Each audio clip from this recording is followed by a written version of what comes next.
Síndrome de burnout. O que é essa síndrome? Também conhecida como síndrome do esgotamento. Vocês devem estar se perguntando o tempo todo quando eu faço vídeo voltado para as questões mentais e comportamentais do ser humano. Sim, porque esse canal aqui, ele dá um link também com o comportamento humano. Meu nome é Zenildo Prazeres, médico veterinário especialista em comportamento animal e psicólogo humano. Bom, pessoal, agora vamos entender o que é essa tal da síndrome de burnout. Bom, quem não ouviu falar no caso da Simone Biles nas últimas Olimpíadas que aconteceu pelo Comitê Olímpico, né? Que foi aquele escândalo e aquela surpresa para todos. A Simone Biles, ela totalmente favorita em todos os tipos de aparelho, em todos os tipos de modalidade para as questões do que ela vinha competir. E aí ela resolve a não competir. Será que ela estava sofrendo de uma perseguição ou de algum tipo de problemas voltadas para as questões políticas? Galera, segundo alguns psicólogos que tomaram parte desse caso que aconteceu com a Simone Biles, ela estava sendo acometida pela síndrome de burnout. Uma atleta que era detentora de 25 medalhas, dessas 25 medalhas, 19 de ouro, chocou o mundo. Para vocês verem quanto é devastador essa síndrome. Vamos dar foco hoje, principalmente no médico veterinário e no adestrador, que é o treinador de animais.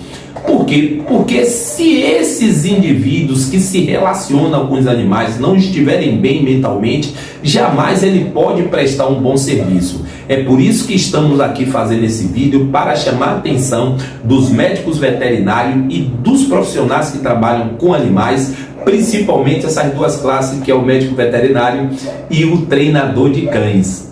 Bom, existem algumas categorias que são mais acometidas por essa síndrome, que são bombeiros, policiais, médicos e a turma toda que está envolvido dentro da saúde, ou seja, os profissionais de saúde. Bom, agora vamos dar o foco ao médico veterinário e ao treinador de animais, que é o nosso foco de trabalho.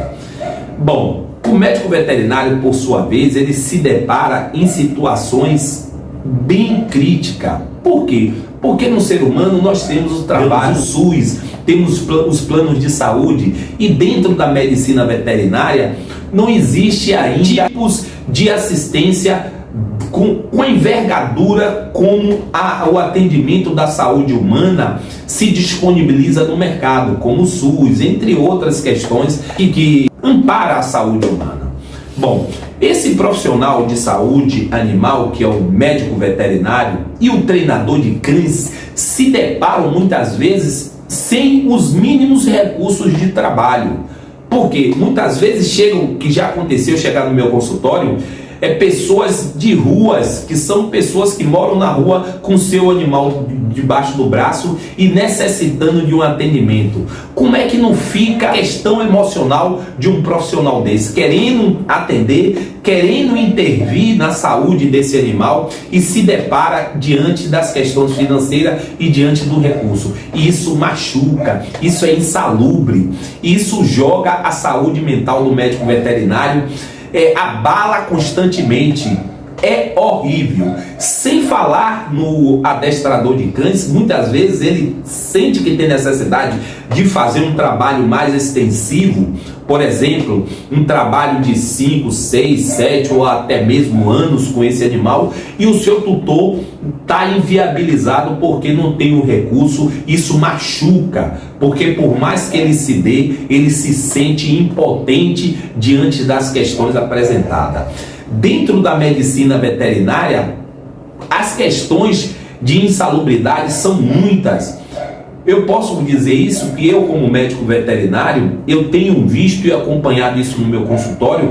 Chegam pessoas de todas as classes sociais, pessoas de ruas, enfim, pessoas que ganham um salário mínimo e que tem seu bichinho e que quer ser atendido. Isso tudo mexe com a saúde mental do profissional. Bom, agora que nós conhecemos toda essa questão, vamos entender quando surgiu o conceito da síndrome de burnout. Aconteceu no ano de 1973 por Herbert Freudenberg. Freudenberg era um psiquiatra que se debruçava para entender o que estava acontecendo com as pessoas que eram acometidas por esses sinais e por esses sintomas. O Herbert e o Freudenberg, ele passou a entender que toda essa manifestação de sinais comportamentais estava relacionado às questões ocupacionais, ou seja, a ansiedade, o estresse crônico. Mas para acontecer tudo isso, não pode estar voltado para umas outras áreas. Ela é diretamente ligada às questões ocupacionais, ou seja, a síndrome de burnout, ela é intrinsecamente ligada ao trabalho. Qualquer um outro tipo de manifestação não é a síndrome de burnout. Por que Herbert Freudenberg classificou dessa forma? Porque ela apresenta, essa síndrome apresenta 12 fases, que vocês vão conhecer as 12 fases da síndrome de burnout. Bom, essa doença, ela foi classificada pela CID, agora nós estamos na CID-11, com código 1073. É dessa forma que aparece a CID, que é o Código Internacional de Classificações das Doenças. Já o DSM, que está voltado só para as classificações mentais, até então ainda não existe registro dentro do DSM-5, mas já no CID-10 e no CID-11 já está devidamente lá registrada. E a Organização Mundial de Saúde só reconheceu como doença a síndrome de burnout no ano de 2019. Olha como é tudo recente, olha quantas pessoas vieram sofrendo com essa síndrome, sem saber o que estava acontecendo, voltando a estresse, ansiedade, o diagnóstico totalmente equivocado. Mas, graças a Deus, nós já conseguimos entender o que tipo de transtorno mental é esse. Vamos agora para as 12 fases que classifica a síndrome de burnout. Bom, dentro da fase 1 é uma compulsão em demonstrar seu próprio valor. Ou seja, a pessoa tem essa compulsão de mostrar o seu próprio valor. Aí ela começa a render, ela começa a demonstrar uma alta produção dentro do seu setor de trabalho, e quem não entende, ou até mesmo a pessoa que não está entendendo, entende que ela está no alto pico de desenvolvimento e de demonstração dessa síndrome, né? Que até certo ponto, quem não conhece, pensa que a pessoa está em alto nível, em alta performance, como aconteceu com a nossa querida Simone Brown. Bom, agora vamos para a segunda fase, que é a incapacidade de desligar do trabalho. Essa capacidade de desligar do trabalho é que as pessoas trazem para casa, e justamente na hora de dormir elas vão acessar e-mail, vão, no caso, acessar mensagem, elas trazem trabalho para os finais de semana para casa sem quer que seja, está sendo determinada pelo seu chefe. Isso já são sinais dessa síndrome. Já na terceira fase é a negação das próprias necessidades. O que é a negação das próprias necessidades? É quando a pessoa deixa de ter um bom sono, deixa de se alimentar. Existem pessoas que nesse momento de negação, ela come barrinha de cereais no seu carro dirigindo para o trabalho. Isso é surreal. E isso não é normal para uma pessoa. Então ela deixa de ter horários de lazer, ela perde toda essa vinculação com a realidade que o corpo necessita. Eu digo bem que essa fase lembra uma panela de pressão, porque a pressão tem que existir dentro de uma panela que é para cozinhar, não é verdade, pessoal? Mas se não tiver aquela válvulazinha, a panela explode. É isso que vai acontecer com a síndrome de burnout, que vocês vão ver lá na 12ª fase. Ou seja, essa válvulazinha que tem na panela de pressão são essas coisas: o lazer, o bem-estar que a pessoa tem que proporcionar e deixar o trabalho dentro do seu campo de trabalho e no seu tempo. Essas atitudes, né, vista como um sacrifício em nome do trabalho, em nome da produção, tudo isso está na terceira fase. Vem a fuga de conflitos. O que é a fuga de conflito? É a pessoa que percebe que há algo errado, mas ela evita enfrentar situações. O primeiro sintoma físico pode ser, sintoma ela pode surgir de forma súbita.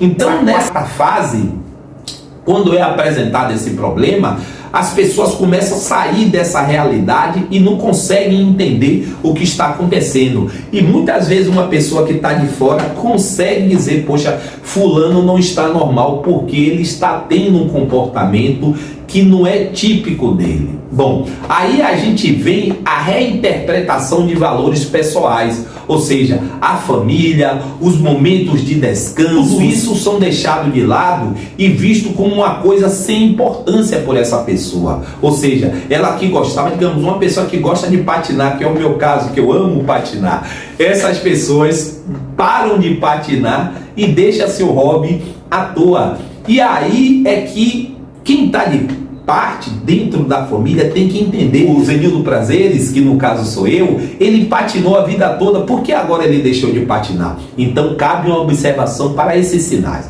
Bom, aí vamos agora para a sexta fase, que é a negação de problemas.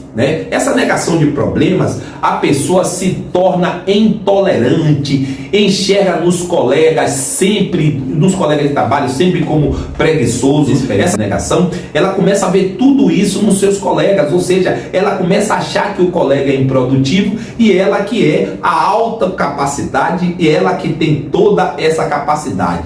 Não é verdade, pessoal? E ainda em cima dessa mesma fase, que é dessa sexta fase, aparecem os problemas, aumentam, inclusive a agressividade e o sarcasmo, que acontece na sexta fase.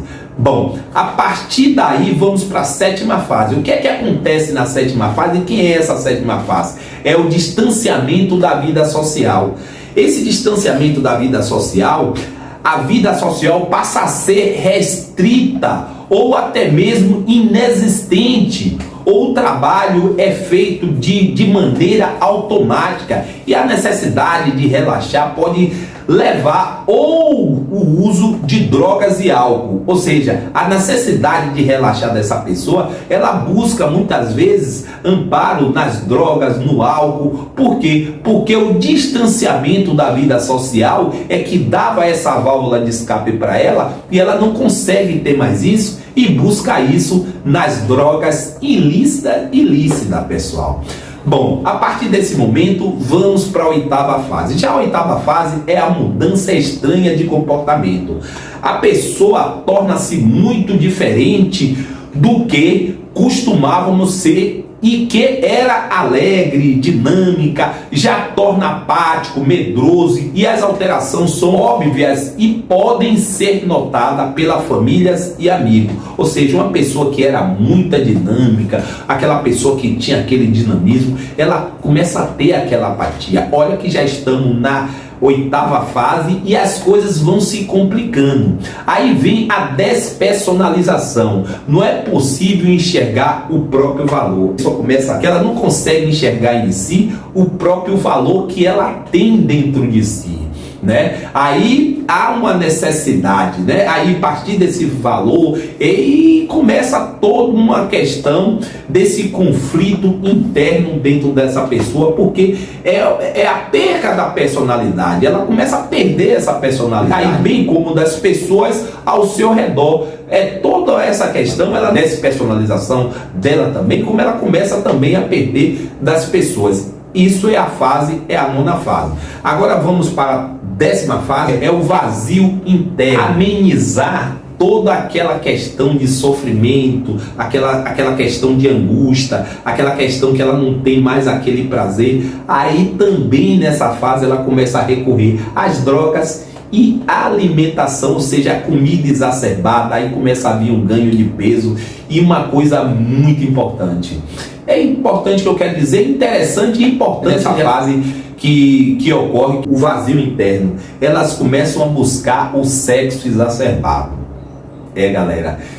Por quê? Porque o sexo, ele promove um prazer, aquele prazer imediato, e como a pessoa já não tem mais isso nas outras coisas que a rodeiam, aí é que entra a droga, entra comer em excesso e a prática de sexo exacerbado. Já nessa fase da depressão, aí é que ocorre aquele sentimento de angústia também, e como se tivesse uma incerteza do futuro. A pessoa perde totalmente a certeza do futuro e é comum o sentimento de estar perdida. Aí também acontece nessa fase a incerteza, a exaustão, o sentimento de estar perdido, aí vem depressão, vem ansiedade, tudo ocorrendo nessa fase, e aí já está bem crítica. Já na fase propriamente dita, que é na 12ª fase, que é conhecida como a síndrome de burnout ou a síndrome do esgotamento, aí as pessoas já apresentam problemas físicos. Aí nessa fase ela precisa de um atendimento médico imediato, porque até então, que eu vou deixar aqui para vocês, no início, antes da pessoa entrar na síndrome de burnout, para evitar ela entrar na síndrome de burnout, ela precisa praticar atividade física, ela precisa ter lazer, ela precisa fazer uma respiração diafragmática ao longo da entrada do seu trabalho, do seu serviço e na saída. Ela precisa se relacionar bem com outras pessoas, ela precisa colocar seu hobby em ação. Até aí ela consegue isso sem problema nenhum, porque ela ainda não entrou propriamente dita na síndrome de burnout. Mas uma vez na 12ª fase, ela vai fazer essas mesmas medidas, mas aí ela já não consegue fazer sozinha. E aí é porque ela precisa de uma ajuda tanto psicológica e muitas vezes psiquiátrica, que é para ajudar, muitas vezes com intervenção medicamentosa e com intervenção de terapia. Isso fica a critério do psiquiatra e do psicólogo que vai atuar dentro das terapias empregadas. Isso que eu vos apresentei é a síndrome de burnout. Agora eu vou fazer uma síntese de todas essas fases e resumir em 3 fases que vai ficar bastante didático para vocês entenderem. Primeira fase, no resumo, é alta dedicação ao trabalho. Essa pessoa vê o trabalho como o Deus dela, essa pessoa vê o trabalho acima de tudo e de todos. Ela não relaxa para nada, só vê trabalho. Bom, já na segunda fase é a fase da irritabilidade. Essa pessoa fica irritada, essa pessoa fica nervosa, essa pessoa se sente, fica impaciente, e aí de tudo vem os sintomas físicos e também acontece os problemas de insônia, perca de sono, que é a perda de sono, né? Já na terceira fase é a fase de exaustão, que vai acontecer as questões da apatia, a pessoa fica apática, a pessoa fica exausta, a pessoa começa a também ter as questões de isolamento social, a pessoa fica também buscando as questões para complementar tudo isso, que são as questões de busca de prazer fácil, que são busca das drogas, do sexo, da comida. Então, nesse período é a período que ela precisa mais de ajuda. Então, a síndrome de burnout, todas essas 12 fases que eu acabei de citar, não quer dizer que vai acontecer de forma didática na vida de todas as pessoas. Possa ser que tenha um ou outro sintoma e um outro não tenha. Agora, ao certo, ou seja, dessas 3 fases para se caracterizar síndrome de burnout. Galera, fica todas com Deus, um forte abraço aí nos médicos veterinários, nos adestradores, nos policiais, na galera dos bombeiros e toda a equipe de saúde, toda a classe de saúde que trabalha com isso. Ficam todos com Deus, um forte abraço aqui do Dr. Z e até os próximos vídeos e até lá.